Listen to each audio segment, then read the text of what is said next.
These are the processes that are going to be involved in your mortgage transaction. So the loan is now submitted to the lender. This basically means that we've chosen the best lender for your scenario. We've generated your application and we'll be sending you documents for your approval. You're gonna be receiving a link to electronically sign the documents. Please review and sign those documents as soon as you're able to, as we need those before we can get the process started. After you sign the documents, you're going to be sent a request to pay for the appraisal, if the appraisal is required. Sometimes an appraisal is not required, but if an appraisal is required, after you sign the docs, you're going to get a request to pay for that appraisal. The next step in the process is submitted to underwriting. Once your loan is submitted to underwriting, we're going to be submitting your signed application and your supporting docs over to the underwriter for the loan approval. Expect to wait 7 to 14 days before hearing anything, as basically your loan's just going to sit in line and wait to get underwritten.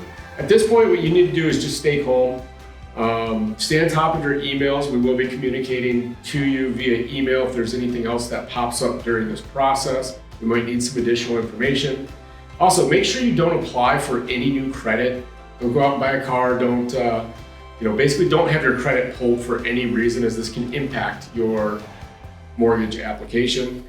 And then the next step, after this submitted underwriting step is complete, the next step is your loan's going to be what's called approved with conditions.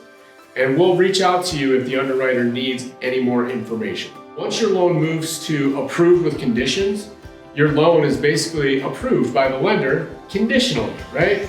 So this is the last step before we can schedule your closing. It's typical that at this point, the underwriter might ask for a few additional documents, maybe an updated pay stub, homeowner's insurance, things like that. Our underwriting team is going to reach out to you and ask for any additional requirements that there may be. Please use the Arrive portal here to securely upload these additional documents. It's secure, it's easy, it's the best way to get your information over to us. After we get our clear to close, at this point, be looking out for your closing disclosure. That's going to have your final numbers as to how much cash is due at closing or how much cash you're going to be receiving at closing.